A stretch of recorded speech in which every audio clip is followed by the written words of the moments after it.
All right, we're ready to continue with the University of Oregon. We're joined by head coach Dana Altman. Coach, welcome to Kansas City and the NCAA Midwest Regional. Your thoughts coming into tomorrow's game? It's great to still be playing. The guys have looked forward to this, and hopefully we will play well. We're going to need to play well defensively. Michigan is a very talented offensive team. Their defense has really picked up here in their 7-game winning streak. So we know that we're facing a very hot team, a team that is playing extremely well at this time, and it's going to take a great effort on our guys' part. All right, thank you, Coach. Let's go to questions. Again, you know the drill, state name and affiliation. And Coach, first question up front on your left. Neil Best from Newsday. John Beeline was talking about how because you guys are close to each other alphabetically, you often sat together at Final Fours. What's your impression of him, both as a person and as a coach, being around him all those years? Well, we have sat watching a number of Final Fours together, and but I've got great respect. We have played twice. We played in 2005 in the tournament in Cleveland, NCAA tournament in Cleveland. I was at Creighton, he was at West Virginia, and they beat us by 2 at the buzzer, which kind of hurt. And we played them a few years ago in New York, Oregon versus Michigan, and we lost a close game there. So got a lot of respect for him as a coach, as a person. I think he's someone that really does a great job with his team year in, year out, the consistency that he shows with his programs. So I've enjoyed sitting with him, watching Final Four games, and you know, he's someone that I have a great deal of respect for.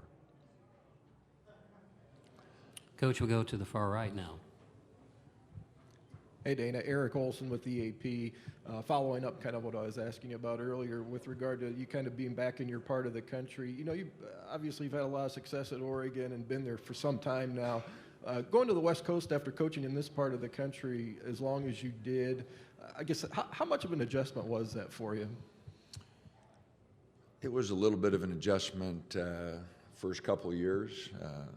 First 8 or 9 months, my wife and daughter weren't there, so it was a lot tougher. But it's been really good. I've been very fortunate. You know, Moberly, just a couple hours from here in Kansas State, Creighton, and now Oregon. I've worked at great schools that are very serious about having good basketball programs. I've worked with ADs that have been very supportive, especially at Creighton and now at Oregon. And so, you know, I've been really, really fortunate. But it's always nice to come back, and you know, it was a long time ago. Fairbury Junior College and Moberly and K-State and Creighton are all within 2 or 3 hours of here. So did spend a lot of time early in my coaching career, but the last 7 years with Oregon have been special also. You know, like I said, I've been very fortunate. It was a little bit of an adjustment early, but now with the great support that we're receiving, you know, we hope to continue to build and have a consistent basketball program, one that challenges year in and year out for the Pac-12 and has a chance to play in the tournament. We'll move to Coach's right, toward the back. Coach, with that being said, do you kind of keep any ties with K-State at all? And does your time in Kansas City kind of remind you of your time with the Big 8 here? Yeah, it was the Big 8 back then. That's when you know you're getting old, when they change the name of the conference. And but no, I do. You know, there's been a number of very close friends that I had at K-State. I was there for 7 years.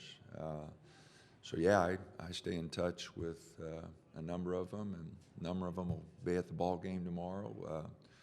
So no, I was the 7 years we spent at K-State, really enjoyed and really have some very close friends that I've kept in contact with for, I guess, 20, 23, 24 years now. Okay, we'll come back to this left side, extreme outside toward the front. What's the key to Michigan's very low turnover rate, and what can you do to get that up tomorrow? They've got very skilled players, passing, catching, shooting the ball, their ability to put the ball on the floor.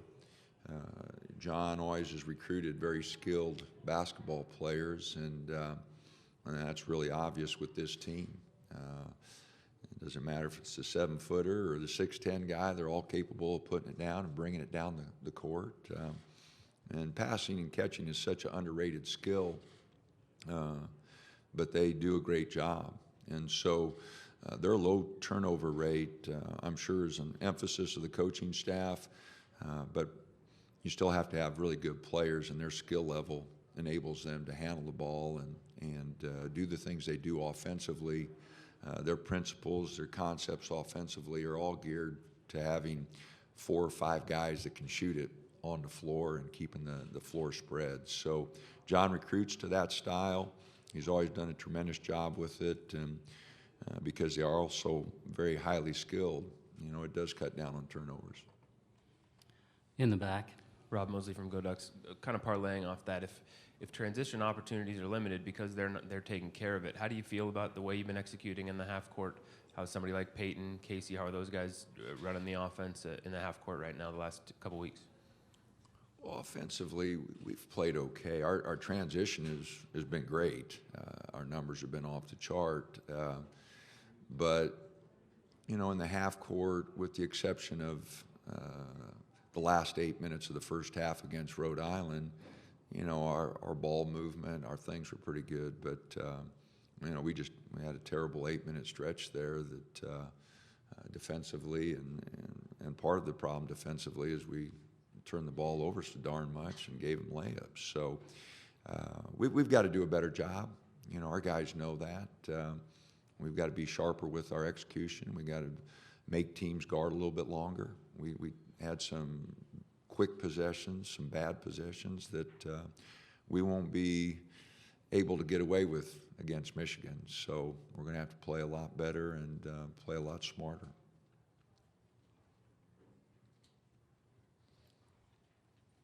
Any other questions? Okay, we'll stay here on the left toward the middle.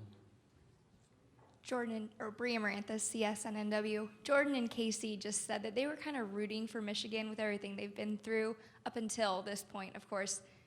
Were you also rooting for Michigan? Oh, I don't have time to root for anybody. It